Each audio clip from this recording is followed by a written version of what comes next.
The difference here is growth hacking, you run a lot of small hacks which lead to small improvements. But with this growth marketing process, if you repeat this process, you're actually transforming to huge differences, not a 5% or a 10% or a 15%, but it could be a 60% or 100% difference. So this process allows you to do that. And that's the growth marketing process. Hello everyone. So in this video, I'm going to take you through the process of how you can become a growth marketeer. And I'm going to do it in a different way. I'm going to share the mindset and exactly how I've developed the mindset and the process and how I develop the process, and then the tool set and how I find the right tool set. And finally, in the fourth part, we'll discover the skill set and how I actually develop the skill set of a growth marketeer. So this is coming from personal experience, and I hope that this will add value to your journey to become a growth marketeer.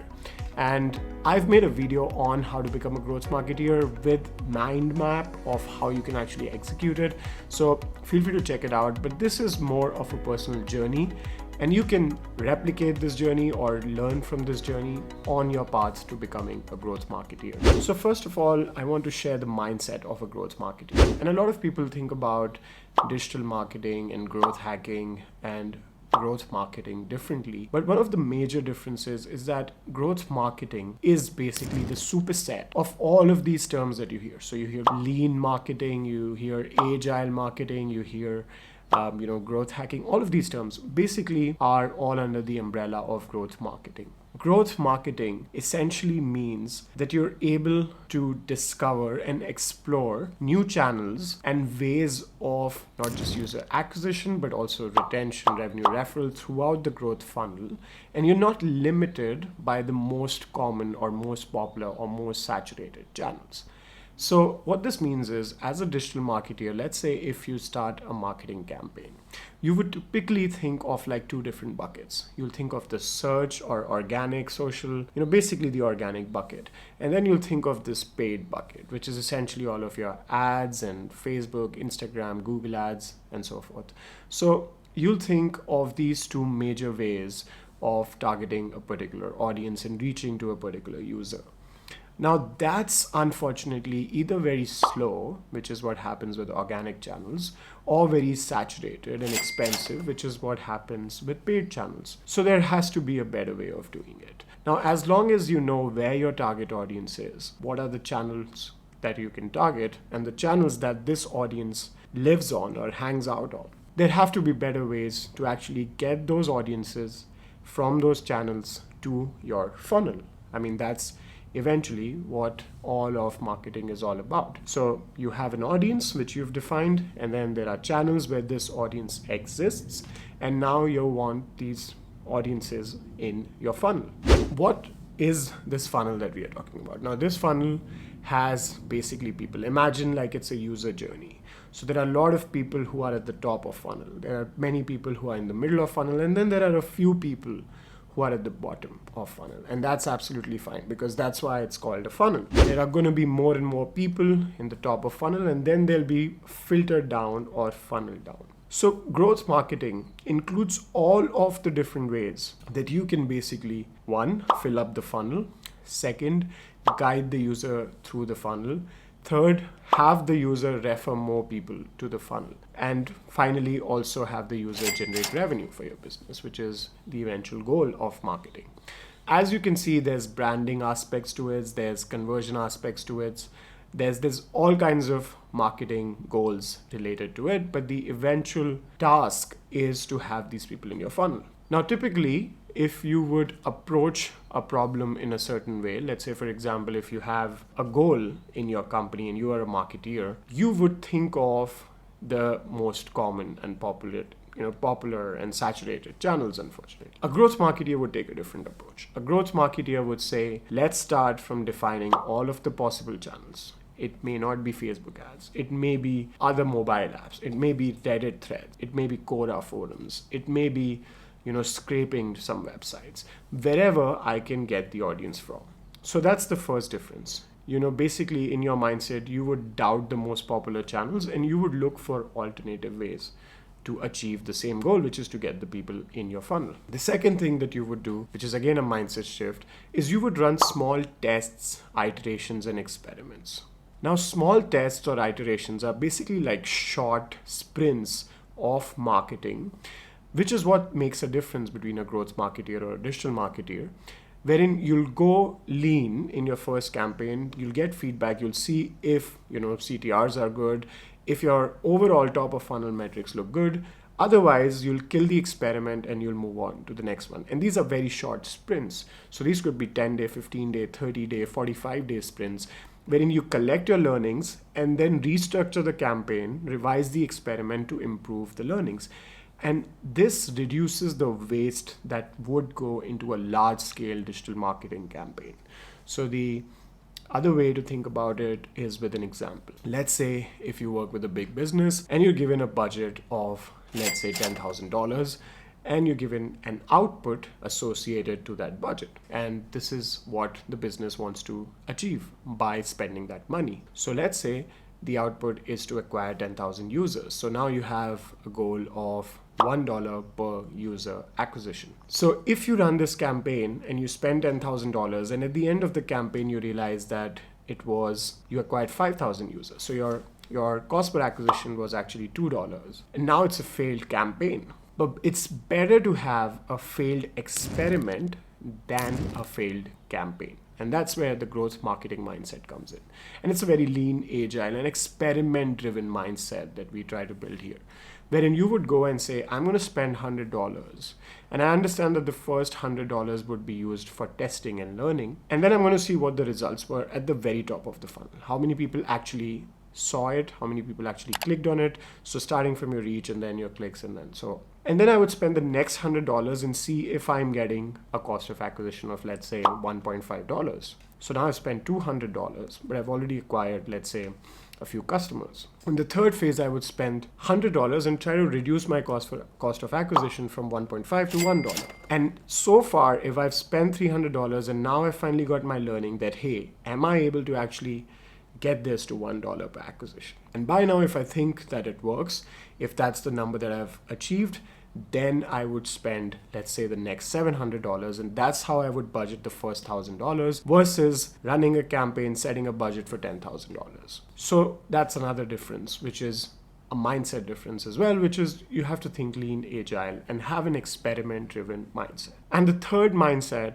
is that of a tester. Now, there is a small difference between what we spoke previously and now what we're going to speak now. In the previous example, I explained how we experiment with short sprints and budgets. And in this case, the third mindset is the tester mindset, where we basically test out every little detail within the experiment. So this is also something that you may have heard of as A/B testing or split testing or multivariate testing. It does not matter what you call it. The important thing is that you test out everything that you do. So you need to test every subject line, you need to test every ad copy, you need to test every creative, because you are always just one test away from a winning campaign. And that's what I always tell my team. You're always one test away from success. So you just need to do that one test, whether it's in marketing, whether it's in business, whether it's in your own personal growth. You always have to test. And just remember that any particular test can actually change your life. And the cool thing about life is that you don't know which test it's going to be. You don't know which experiment it's going to be. So keep experimenting and keep testing. Now with that, you would overall have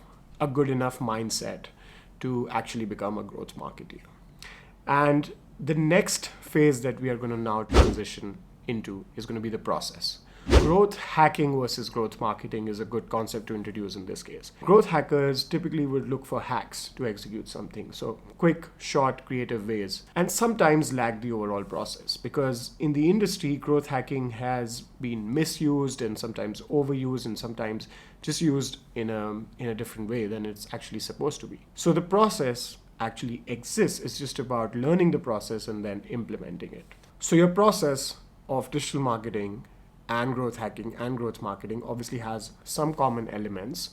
That is, they all start with defining your target audience. Like that's your first step of the process. And then instead of going to the channels directly in the next step, as you would do with digital marketing, instead of that, you start defining basically what are the possible places where this audience exists. So instead of just going directly to social media and SEO, blah, blah, blah, You would then say, hey, where all can I find these people? Are there any mobile apps that these people are using?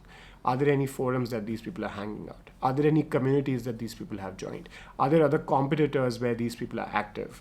Are there any review websites where these people are writing reviews? So you think of all the possible ways rather than saying, okay, these people are on Facebook or LinkedIn. I mean, a digital marketer would say, okay, it's B2C, it's going to be Facebook, Instagram. It's young, it's old, it's going to be this and that. So they have like a fixed channel set and then a definition of each channel.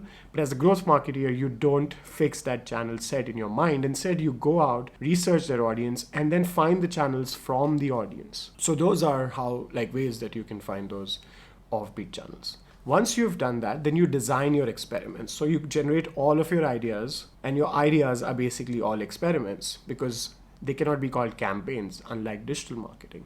In digital marketing, the third step would just be, now we know they're on Facebook, so this is the campaign we're going to run, put the money, run the campaign. But with growth marketing, it's going to be more like, now we know these are the channels, now we need to design experiments that we can potentially run on these channels to get the audience to our funnel. So now you've defined all of those experiments, and those are all ideas currently, so you haven't shortlisted them. So now the next step would be to actually prioritize and shortlist those experiments. And growth marketeers use different prioritization frameworks to do this. So you'll have to use some framework and discuss with your team to see how impactful this experiment would be, how much confidence you have that this would work, and what is the ease of implementation given the current resources that you have in your team. Because if you're a lean team, if you're a startup, for example, you may not have as many resources to run every experiment that you have ideated. So then you shortlist the experiments that you actually want to execute. Once you've done that, you design these small sprints, you've shortlisted them, now you start testing and running those sprints. When you test, you collect data, you learn from the data, and then you loop back in and improve the experiment. Now you've improved the experiment, you get better data, you loop back in and you improve the experiment until you're reaching your desired goal. And your desired goal can be defined by your North Star metric and your OMTM. So I'm going to quickly touch on the difference between these two. The North Star metric is the metric that your entire startup or your particular team in your startup is chasing. That's the North Star for your startup, for your business. Okay. It may not be the same goal metric for your experiment, but it's the North Star for your business. Now, there are OMTMs, which is the only metric that matters for each growth experiment, which feed into the North Star. So let me give you an example. Now you have a marketing team which is focused on improving the store, and you put your OMTM as your store conversion rate. Right? So if you're getting 100 people to the website, how many people are you converting? Let's say it's a 2%, you're converting 2 of those 100 people. Now you want to improve your conversion rate, because when your conversion rate goes from 2 to 4%, that means you're converting 4 people out of 100 people instead of just converting 2 people out of 100 people. And you are paying for 100 people, let's say on ads, for example, or whatever sources that you're using. So now you are able to convert double the number of people, which means your revenue is going to double. You're still paying the same amount of money for those 100 people, and that would definitely show up in your profit margins. So if you figured this path out, then you can define your OMTMs based on your North Star metric. So the North Star metric is the guiding star for the entire business, and the OMTM is the guiding star for that particular growth experiment that you're designing. You might also say, instead of conversion rate, I'm going to put together one team who has the OMTM as the average order value. So maybe if I'm converting 2 people and they are paying me $100, instead of that, I want to sell them products worth $150. And now you are closing $300 instead of $200 for every 100 people that land on your website. So another way of improving revenue and the profit margins, because you're still paying the same amount for those 100 people coming on your website. So different OMTMs can be set up for different growth experiments. Now you've defined it. Now when you're running the experiment in the process, getting back to the process, you're running the experiment, you see that it's able to affect the OMTM. So if I run an experiment where I just change the button color of add to cart button on my e-commerce store, and it actually improves the conversion rate from the product page to the cart page. So if that metric improves, if the conversion rate from the product page to the cart page improves, means it may potentially then also improve the checkout, and hence also improve the conversion rate of the e-commerce store. So it's a worthwhile experiment. It's working, right? And if it works, at the end of your sprint, it works. It improves the conversion rate. What are you going to do? You're going to implement it on your store. You're actually going to keep that new button color. Versus if it did not work, or if it led to a dip in your conversion rate, then you would change the button color and run a new experiment. So that's the entire process. The final step, just to phrase it, is to analyze your experiments and then implement those learnings for the long term. So the difference here is growth hacking, you run a lot of small hacks which lead to small improvements. But with this growth marketing process, if you repeat this process, you're actually transforming to huge differences, not a 5% or a 10% or a 15%, but it could be a 60% or 100% difference. So this process allows you to do that. And that's the growth marketing process. Now let's come to the third phase, which is the tool set. So we discussed growth marketing as a mindset and growth marketing as a process. Now we're going to discuss growth marketing as a tool set. Now, there is a huge list of tools out there that claim to be growth hacking tools or growth marketing tools, but most of them you won't use, very honestly, on a daily basis. So they're amazing tools. I mean, they're great tools. Hello Bar is a great tool, for example, and it's always listed if you Google search, the list of growth hacking tools. But many people use it, many people don't. BuzzSumo is another one. Many people use it on a daily basis, many people don't.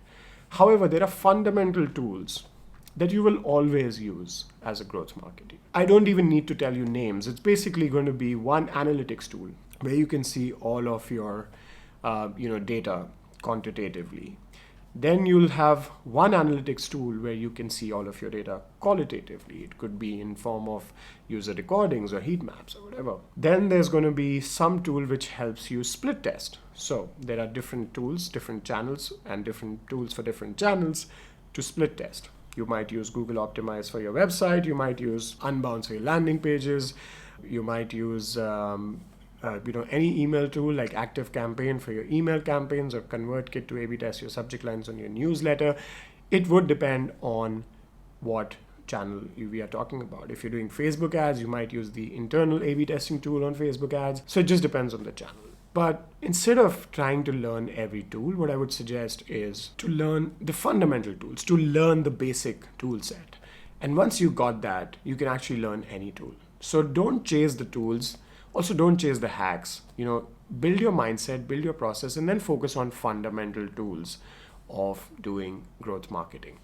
And tools will keep coming your way. There'll be always new tools. There'll be Colibri was a growth hacking tool which does not exist anymore. So there'll also be tools which die. There'll be new tools that are born. So stay on top of tools. That's one tip that I can give you. And what I personally do is I look at Product Hunt. That's one place really that I like to see tools that are coming up and how I can use them for growth hacking. Actually, just looking at tools can give you a lot of growth hacking ideas. Let's say there's a new tool that comes up that connects you to influencers. Now you can just think of how to scrape this tool to get the influencer data. If that tool does not like that or does not allow that, then you can think of how can you connect with influencers from this tool, build your own database of influencers in a specific segment, and then use that for your growth hacking campaigns because your target audience is that specific segment. So just a simple example. So you can look at all of the tools that are launching on Product Hunt and then make growth hacking ideas based on that.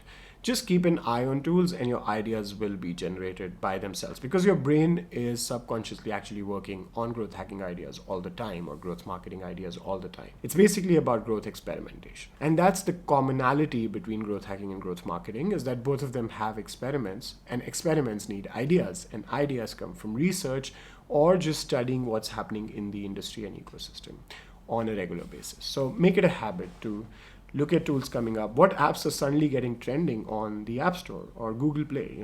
Those are the kinds of things that you need to be actively involved in. So that's about the tools. And finally, we move to the skill sets. Now, again, there's a huge list of skills that you can learn to become a growth marketer. And by the way, I have a blog post about all the skills of a growth marketer. So do check it out. I'll link it in the video description. But what's important is that you'll have to break down the skill sets. And I break it down into 3 different categories. The first category is the core growth marketing skill set. The second one is the general growth marketing skill set. And the third one is the more specific growth marketing skill set.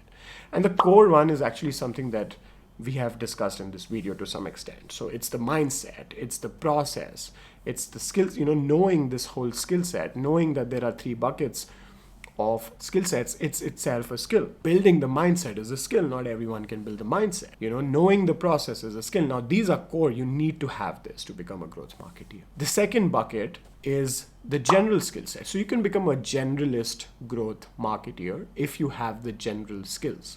And the general skills would be CRO, would be A/B testing, would be user psychology, so would be running experiment design. All of that will count as your general skills. Even copywriting to some extent is a generalist skill because you will need it for a lot of different specific growth hacking campaigns. Now, the final phase is the specific skill sets. Now, this is where we actually go deep down into channels, but then as a growth marketeer. So let's say, for example, email marketing automation could be a specific skill set. SEO growth hacking could be a specific skill set. So these are like more specific skill set. Landing page optimization, even though it's used across the board, can be a more specific skill set that you build as a growth marketer, where you say, I sort of leverage landing page conversion rates to generate more leads or whatever. Like that could be your specialization. So those are all like, different specific skill sets. So as you start your journey to become a growth marketer, follow these phases. Start by building the mindset. Think about it. You just sometimes need to think about it. You sometimes just need to get away from your laptop and just sit down and let your brain relax and think about how to build this mindset. You have to start applying the mindset in your life.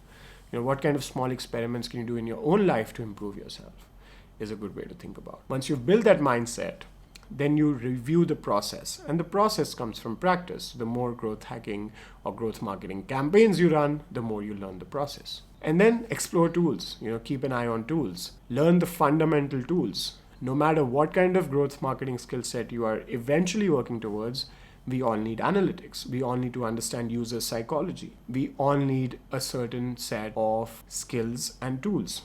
And then finally, develop your skills, explore all the general skills, but then also pick the one that interests you the most, and that's your depth, right? So if you're a T-shaped marketeer, your width is all of the general skills and exploring the specific skills at a surface level, and then you go deep into, let's say, for example, email marketing automation, if that's the one that you like the most. So that's the process, and I invite you to ask me any questions, and I would like to help you in your journey to becoming a growth marketeer.